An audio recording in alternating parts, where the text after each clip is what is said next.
Salam saudara yang dikasihi Tuhan. Kenapa ya? Seringkali kita melihat orang-orang yang nggak pernah beribadah, tetapi hidupnya sepertinya enak, usahanya lancar, dan menurut kita, pandangan kita sepertinya sangat diberkati. Dan bahkan itu seringkali juga membuat kita menjadi iri hati. Nah, hari ini kita akan sama-sama belajar bagaimana caranya supaya kita terhindar dari penyakit iri hati. Kita belajar dari Yakobus 3 ayat yang 16, ayat yang ke-16 dikatakan demikian. Sebab di mana ada iri hati dan mementingkan diri sendiri, maka di situ akan ada kekacauan dan segala perbuatan jahat.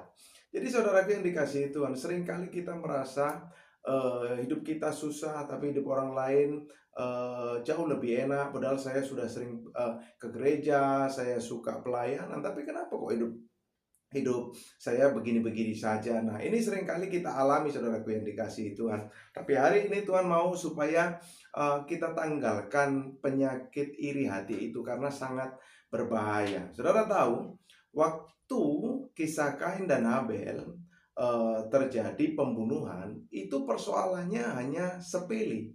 Persoalannya apa?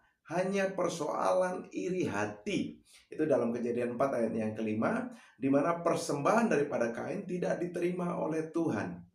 Sehingga ia menjadi panas hatinya kepada Habel, lalu mengambil tindakan membunuh adiknya. Jadi saudaraku yang dikasihi Tuhan, mungkin hari-hari ini kita tidak merasa membunuh secara fisik, kita tidak membunuh secara brutal, tetapi saudara tahu bahwa dengan kita menjatuhkan orang lain, menjelekkan orang lain, terus berkata-kata buruk tentang sesama kita, itu adalah bagian daripada kita membunuh sesama kita dengan cara apa? Dengan cara yang lebih halus.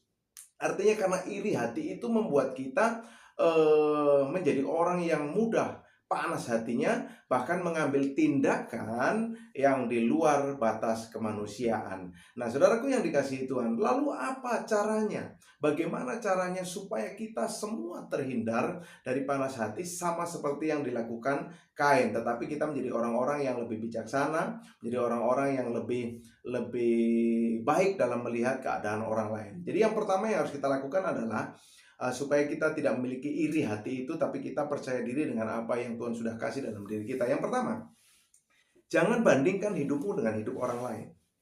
Itu yang pertama, jangan pernah membandingkan hidupmu dengan orang lain. Artinya pencapaian kita hari ini dan pencapaian